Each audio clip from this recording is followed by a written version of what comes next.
जय हिंद प्यारे बच्चों।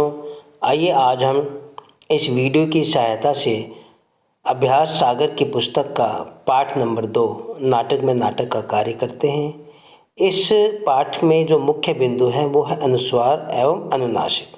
अनुस्वार कहते हैं बिंदु को और अनुनासिक कहते हैं चंद्र बिंदु को। तो आइए आप सभी बच्चे अपनी अभ्यास सागर की पुस्तक निकाल लीजिए और जो भी आपको बताया जाता है, लिखवाया जाता है, उसे सुंदर सुंदर लिखाई में अपने अभ्यास सागर की पुस्तक में लिखिए। प्रश्न नंबर 1 है, ऊपर दी गई पंक्तियों में से उन शब्दों को छांटकर लिखिए जिनमें अनुस्वार अथवा अनुनासिक चिन्ह का प्रयोग हुआ है, यानी जिसमें बिंदु और चंद्र बिंदु का प्रयोग हुआ है। अब देखिए जो नीले पेन से अंडरलाइन है इसमें बिंदु यानी अनुस्वार का प्रयोग है, और जो हरे पेन से जो जिन शब्दों को अंडरलाइन किया गया है उनमें अनुनासिक शब्दों का प्रयोग हुआ है। तो इन शब्दों को छांटकर हमने प्रश्न नंबर 1 में लिखना है। अब देखिए इस तरफ हमने अनुस्वार यानी बिंदु वाले शब्द लिखने हैं और इस तरफ हम अनुनासिक यानी चंद्र बिंदु वाले शब्दों को लिखेंगे। तो ये आप देख के स्वयं करें। अब है प्रश्न नंबर 2। देखिए नीचे दिए गए शब्दों में उचित स्थान पर अनुस्वार चिन्ह का प्रयोग कीजिए, यानी हमने बिंदु लगाना है। तो देखिए यहाँ पे प्रशंसा में श के ऊपर, स्वयं में य के ऊपर, संवाद में स के ऊपर, जंगल में ज के ऊपर, व्यंजन में य के ऊपर, आनंद में न के ऊपर। अब प्रश्न नंबर 3 देखिए हमने चंद्र बिंदु का प्रयोग करना है। पहुंचते में ह के ऊपर, यहाँ पे हंसी में ह के ऊपर, बंधवाने में ब के ऊपर, धुआं में आ के ऊपर, और कांपना में जो आग की मात्रा है इसके ऊपर, और महंगा में ह के ऊपर। प्रश्न नंबर 4, नीचे दिए गए शब्दों में उचित स्थान पर बिंदु यानी अनुस्वार और अनुनासिक चिन्ह लगाइए, है ना। तो संभव में सा के ऊपर अनुस्वार लगेगा, फादना में फा के जो आ की मात्रा है इसके ऊपर अनुनासिक लगेगा, गूंजती में अनुनासिक ग के ऊपर, सुगंध में ग के ऊपर यहाँ पर अनुस्वार लगेगा, श्रृंगार में यहाँ पे अनुस्वार लगेगा, आंसू में आ के ऊपर चंद्र बिंदु यानी अनुनासिक का प्रयोग होगा।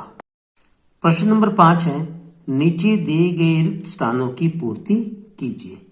अब क में पढ़े, पंचम वर्ण है। कौन कौन से पंचम वर्ण? अंग, य, अण, न और म। इन्हें पंचम वर्ण कहा जाता है। आइए हम यहाँ पर चार्ट के माध्यम से समझें। अब इन्हें पढ़िए, क ख ग घ अंग, च छ ज झ य, ट ठ ड ढ अण, त थ द ध न, प फ ब भ म।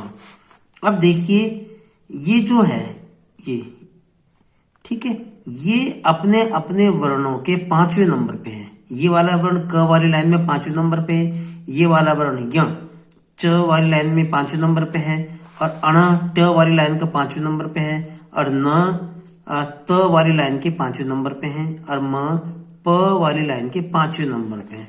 5वें नंबर पे आने के कारण इस लाइन वाले वर्णों को पंचम वर्ण कहा जाता है। क्या कहा जाता है? पंचम वर्ण। तो ये पंचम वर्ण देखो हमने यहाँ पर लिख दिए, आप इन्हें ध्यान रखना, इन वर्णों को पंचम वर्ण कहा जाता है। अब ख पढ़ते हैं।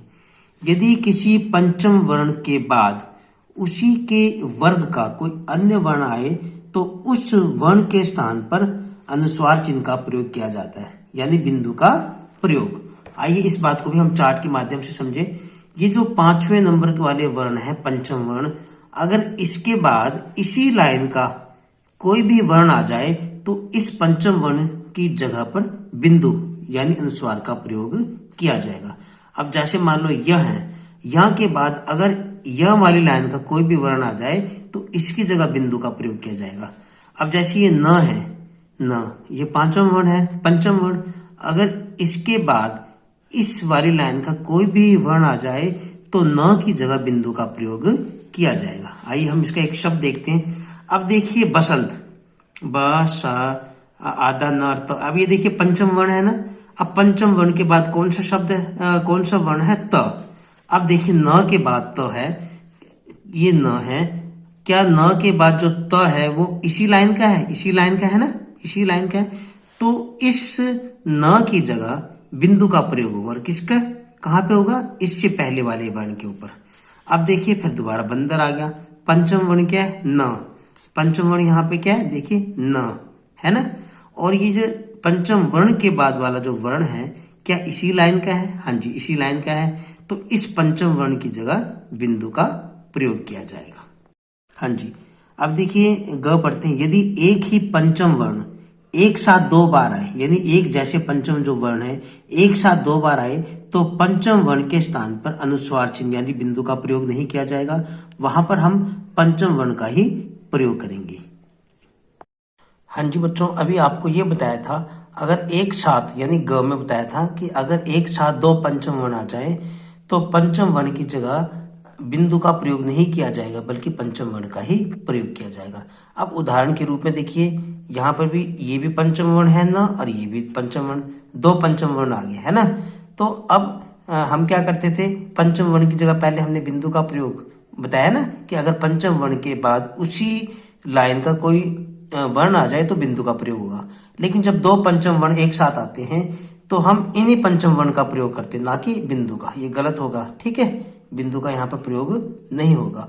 उसी प्रकार यहाँ पे भी देखिए दो पंचम वर्ण आ गया, ये भी म और ये भी म, है ना। तो ऐसे ही लिखा जाएगा पंचम वर्ण, इसकी जगह बिंदु का प्रयोग नहीं किया जाएगा, क्योंकि जहां पर दो पंचम वर्ण एक जैसे आ जाए वहां पर हम बिंदु यानी अनुस्वार का प्रयोग नहीं करते, बल्कि पंचम वर्ण का ही प्रयोग करते हैं। अब घ पढ़ते हैं। यदि पंचम वर्ण के बाद किसी अन्य वर्ग का कोई वर्ण आ जाए तो पंचम वर्ण के स्थान पर अनुस्वार चिन्ह का प्रयोग नहीं किया जाएगा। इसको भी हम चार्ट के माध्यम से समझते हैं। अब यहाँ पे देखिए, यहाँ पर जन्म में पंचम वर्ण क्या है? पहला न, और न के बाद क्या है? म। अब जो म है वो न की लाइन का नहीं है ना, इसलिए हम इसका प्रयोग ऐसे ही करेंगे, ना कि हम इसमें बिंदु लगाएंगे। अनुस्वार का इसमें प्रयोग नहीं किया गया है, ये गलत है। नेक्स्ट देखिए, यदि किसी वर्ण को बोलते समय हवा मुंह एवं नाक से एक साथ बाहर निकले तो उस वर्ण के ऊपर अनुनासिक चिन्ह का प्रयोग किया जाएगा। नेक्स्ट है, यदि किसी वर्ण को बोलते समय हवा मुंह एवं नाक से एक साथ बाहर निकले तो उस वर्ण की शिरा रेखा के ऊपर मात्रा हो तो वहां अनुस्वार चिन्ह का प्रयोग किया जाएगा। शिरा रेखा मीन्स कोई लाइन हो और लाइन के ऊपर कोई मात्रा हो, तो वहां पर हम अनुनासिक की जगह अनुस्वार का प्रयोग करेंगे। प्रश्न नंबर 6 है, नीचे दिए गए शब्दों में पंचम वर्ण के स्थान पर अनुस्वार चिन्ह यानी बिंदु का प्रयोग करते हुए शब्दों को दोबारा लिखिए। अब देखिए, मंदिर में पंचम वर्ण न है ना, और न के बाद द है। अब ये जो द है वो न वाली लाइन का है, इसलिए यहाँ पर इस पंचम वर्ण की जगह म के ऊपर बिंदु का प्रयोग होगा। यहाँ भी पंचम वर्ण ये है। अब इस पंचम वर्ण की बजाय क के ऊपर बिंदु का प्रयोग किया जाएगा। यहाँ पर पंचम वर्ण य है, य की जगह प के ऊपर बिंदु का प्रयोग किया जाएगा। यहाँ पर भी दो पंचम वर्ण है, इनकी जगह बिंदु यानी अनुस्वार का प्रयोग किया गया है। यहाँ पर य की जगह म के ऊपर अनुस्वार का प्रयोग है। यहाँ पर अण की जगह ठ के ऊपर अनुस्वार यानी बिंदु का प्रयोग किया गया है।